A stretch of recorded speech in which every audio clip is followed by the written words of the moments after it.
What helps scapegoat survivors stop doing it all alone? Adult scapegoat survivors often enter recovery without expecting help from anyone else. By definition, life as the scapegoat has meant being able to tolerate having no one on your side. Yet somehow scapegoat survivors have protected their hope that life might still get better, that maybe they could experience what it's like to matter to someone else who also matters to them. I think it's the strength of this hope that leads many survivors to look at what they went through and to try to heal from it. But keep in mind that the pursuit of this something better has to come against the backdrop of not being able to expect anything from anyone else. That outlook was come by honestly. One of the ways I've noticed that survivors may strike the balance of seeking something better for themselves without help from others is what I would want to call the pursuit of nuggets. A nugget is a piece of perceived wisdom, advice, or insight that might be learned, taken back to the workshop of oneself, and then applied to fix what seems to be ailing in the self. Here's an example of an anonymized client's pursuit of nuggets in a therapy session. Colleen is 35 years old and sought therapy to learn how to better deal with her anxiety at work. She had grown up with a narcissistic father who treated her as though she was the enemy of the family. No one else in her family would get close to her, so she was on her own if she wanted to survive. She came to see life as a series of obstacles that had to be overcome. She hoped that therapy might give her tools or insights that she didn't already know so that she could better meet these challenges. And she was surprised to find that her therapist didn't provide her with these tools. Instead, he invited her to initiate sessions with whatever was on her mind. He listened to her closely and conveyed what he understood about her experience. She was surprised by how seriously he took what she was telling him. It was very unfamiliar, and it also made her feel pretty anxious. After a couple months of therapy playing out in this way, she expressed her discontent. She said, "I really wish you'd offer me more guidance. It seems like I just come here and complain and I don't get anything that helps me." Her therapist said, "Yeah, that does sound frustrating. How do you have in mind it would help if I offered you more guidance in the way that you're asking for?" And Colleen exclaimed, "Then I'd know how to fix myself. I know that there's so much wrong with me, that I approach life in the wrong way, and you're an expert, so I need you to tell me how to feel better. I'm sure I'm doing a ton of stuff that's getting in my own way. Why don't you just tell me what it is so I can improve in the ways I need to?" Colleen needed her therapist to provide her with nuggets of wise guidance that she could then apply to herself in hopes of relieving her suffering. Her therapist saw her pursuit of these nuggets in this way to mean that she was still entirely on her own, that her vision of getting better involved her therapist prescribing some new way of being and her going back to the workshop of herself to practice it, then hopefully getting to feel better. Her sense that she was entirely on her own in this life would not change in this approach. Colleen's pursuit of nuggets to fix herself had been essential in keeping her hopes up that life might eventually get better. As an adult, it was also a way that kept her living in a world where she could not rely upon anyone else. As recovery progresses for scapegoat survivors, the opportunity arises to surrender this pursuit of nuggets in favor of reawakening the all too human need to be able to healthily depend on other people. And that's, I think, a heck of a trade-off when that can happen. Having someone in life whom you can depend on can restore the ability to look forward in life. In today's video, I'm going to explain why and illustrate how you can do this for yourself in therapy. Well, my name is Reid, and I'm a licensed psychotherapist in California, and I specialize in helping people recover from narcissistic abuse. In my professional and personal experience, I've worked to identify the fundamentals to this process of recovery. And this has led me to what I call the 3 pillars of recovery. Pillar number 1 is making sense of what happened so that you know it wasn't your fault. Pillar number 2 is gaining distance from narcissistically abusive people today and closeness to safe people. And pillar number 3 is to live in defiance of the narcissistic abuser's rules. I think it's also essential to find and participate in communities of people who can get, validate, and support you on this path. I've both seen and experienced large improvements in quality of life after applying these pillars. And today's video falls under pillar number 3, living in defiance of the narcissist rules. And if you were a scapegoat survivor of a narcissistic parent or partner, then I encourage you to check out my free ebook on the topic. It's called Surviving Narcissistic Abuse as a Scapegoat, and it goes into other important aspects of what it's like to live in the shoes of the scapegoated child or partner. From self-limiting beliefs about yourself that you have to adopt to survive, to why the narcissistic personality is so geared to put the people closest to them down. I think this ebook can help you realize how none of this abuse was your fault, but was rather the product of the narcissistic person's psychological and emotional problems. You can find the link to the book in the description box below or by clicking here. And lastly, if you find this content helpful, then I encourage you to subscribe to this channel. Why are nuggets needed in the first place? The scapegoat child of a narcissistic parent is who has to feel worthless so that the parent doesn't have to. The child and parent can get locked into an unconscious dynamic whereby the parent sees in the child what they can't stand in themselves. So if the parent is worried, for example, that they're not attractive, then they might make a fuss over their child's supposedly unsightly appearance. Or if the parent is insecure about their intelligence, then they may rail against the child for getting anything less than an A in their coursework. And if the parent fears that they are unlovable, then they may act as if the child is too selfish or rude to love. The child's survival rests on having a parent that they can believe in. So if the parent insists that the child is worthless, then the child must tolerate it. They can't leave the parent from mistreating them any more than they could reject drinking water in the course of a day. But one of the consequences of being treated as the worthless one in the relationship is that the child is deprived of having anyone to rely upon. The narcissistic parent's need to see the scapegoat child as the less worthy of the two means that the child deserves next to nothing. To be available to the child would send the message that the child deserves such care.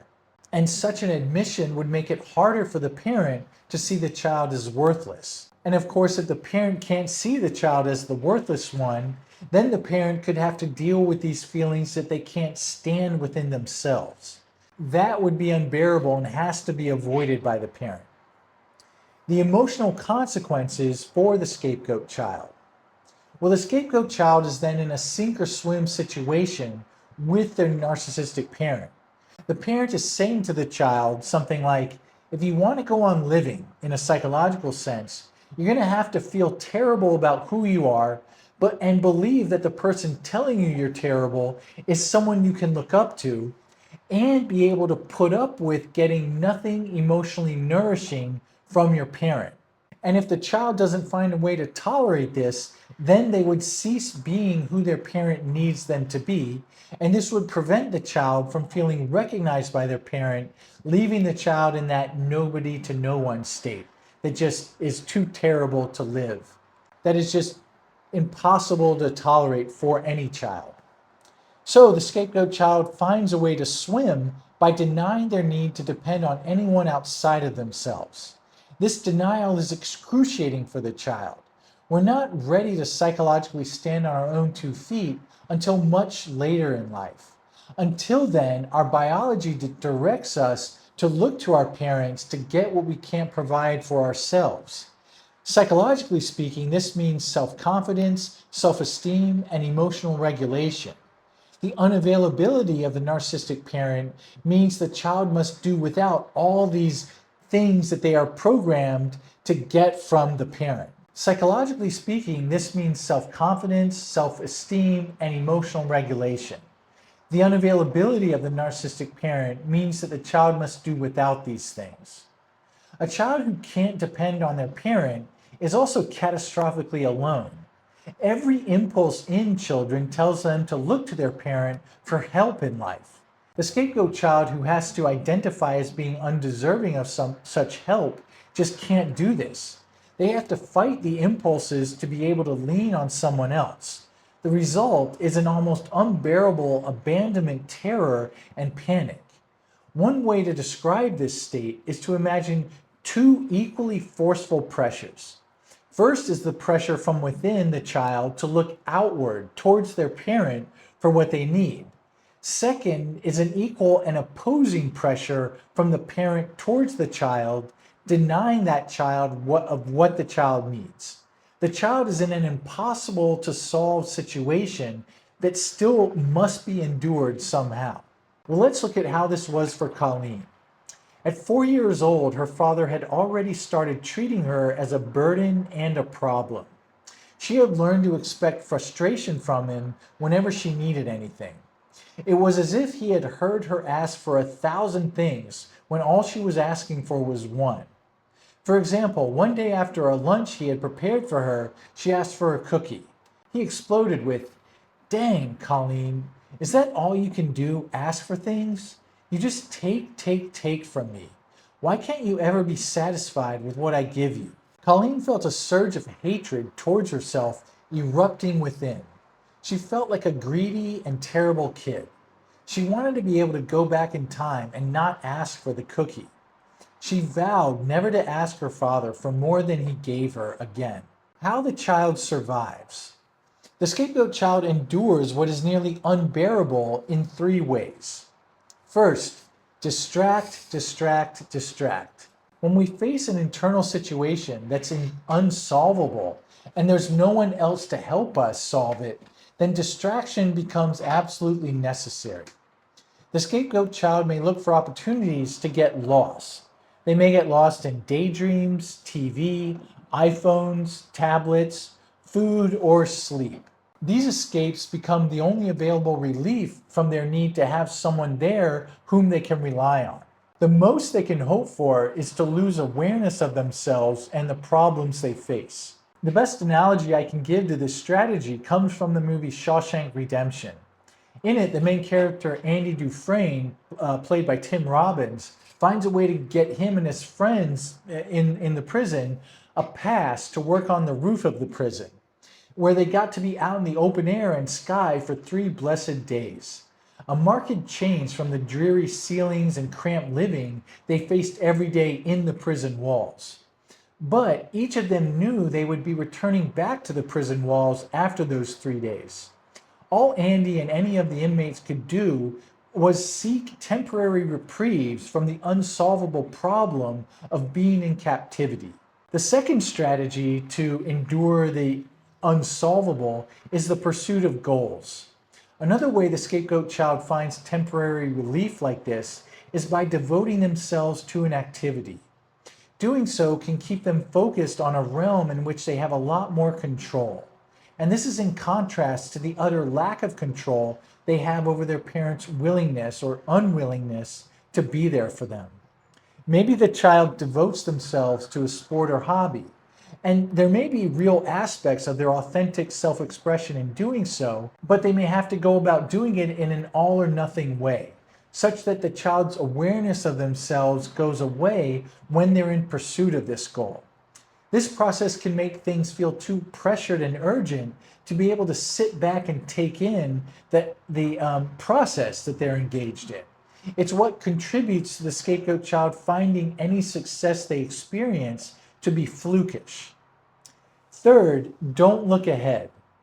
Without the presence of a benign and available parent, the child's future can feel very bleak. The prior 2 methods of distracting themselves from the parent's unavailability may not work when they look ahead or even think ahead to tomorrow about what it might be like. The child knows that nothing is going to change in the future, and it can feel impossible to convince themselves otherwise.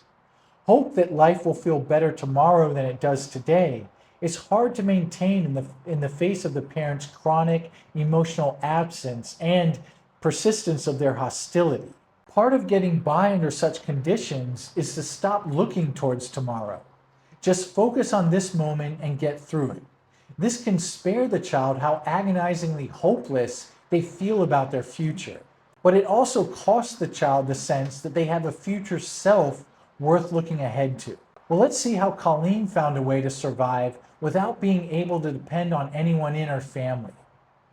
After resolving never to ask for more than she was given, she had to work to stifle her needs. The shame she felt after expressing the desire for a cookie to her father that time certainly helped her do this, but still every waking moment became a challenge to continually keep her needs at bay. Luckily, she found that if she watched cartoons on her iPad for hours on end, that she could feel less pressure from within to get what she needed. She worked to secure time with her iPad as often as she could. It kept her entertained, and entertainment had to substitute for getting her needs met by someone else. But sometimes Colleen would get bored from watching cartoons. She knew that she needed something else to occupy her. So she became obsessed with playing a game with her friends online. She dared not tell anyone in her family about her love for this game, and it would occupy her thoughts for most of the day, a perfect distraction. These strategies would break down whenever Colleen imagined what tomorrow might be like. In these moments, she was flooded with the reality of how desolate and hopeless her life really felt. The inability to ask for and get what she needed from her family created an unfilled void. That void was glaringly apparent when she would look towards tomorrow. She couldn't talk to anyone about this, so she had to deny that this was happening.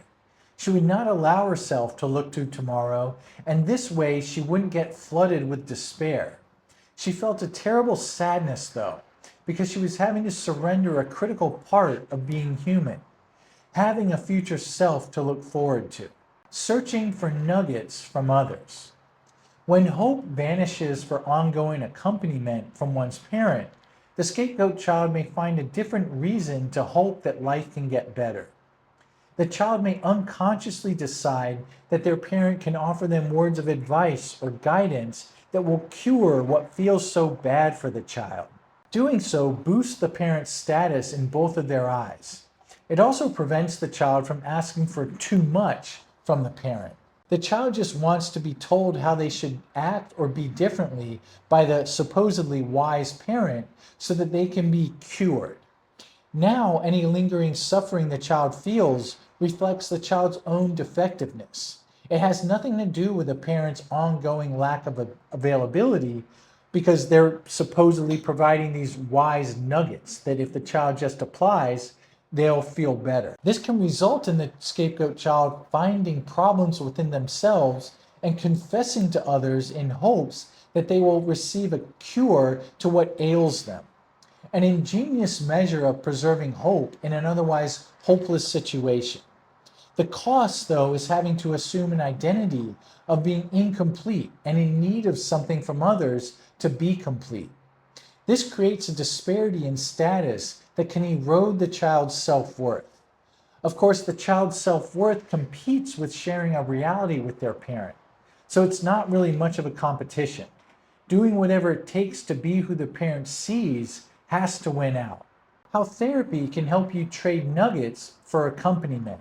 To learn it's now safe to expect others to be along with you in life, scapegoat survivors have to discover that it's no longer dangerous to do so. This has to happen over a good deal of time. It takes repetition to learn and trust that you can expect more from others than just nuggets of wisdom.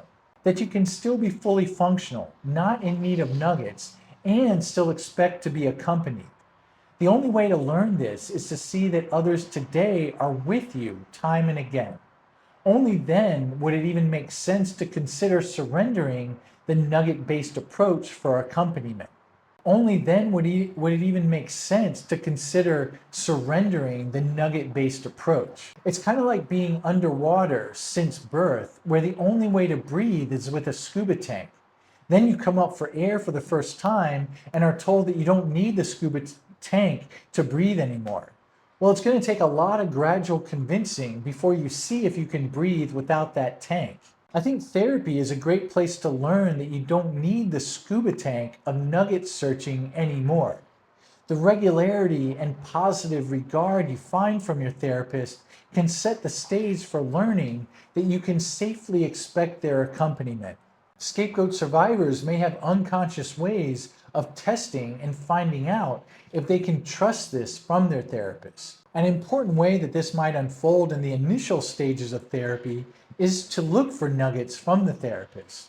If the therapist empathically declines to tell the scapegoat survivor what they should or shouldn't do in order to be happy, then the survivor might discover evidence that a connection could be based on something different than the therapist providing nuggets. The survivor may conclude that what could hold them together could be more than just the transmission of nuggets from therapist to client.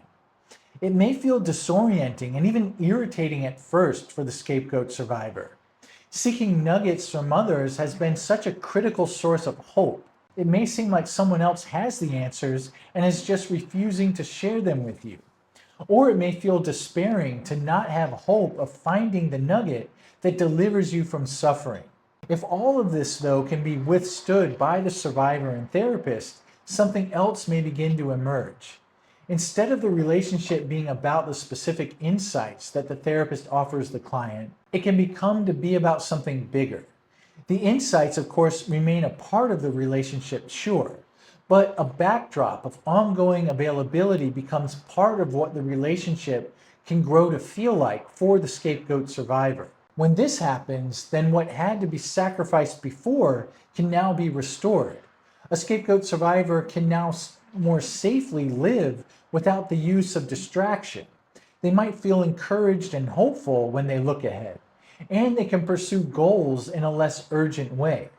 This all gets to happen because they have a sense that now someone else is there for them in life. As this new realization occurs in therapy, it may also generalize in the rest of the survivor's relationships and overall outlook in life. When you have a sense that you're accompanied by someone else who's consistently available, you no longer have to wonder where your next experience of help is going to come from.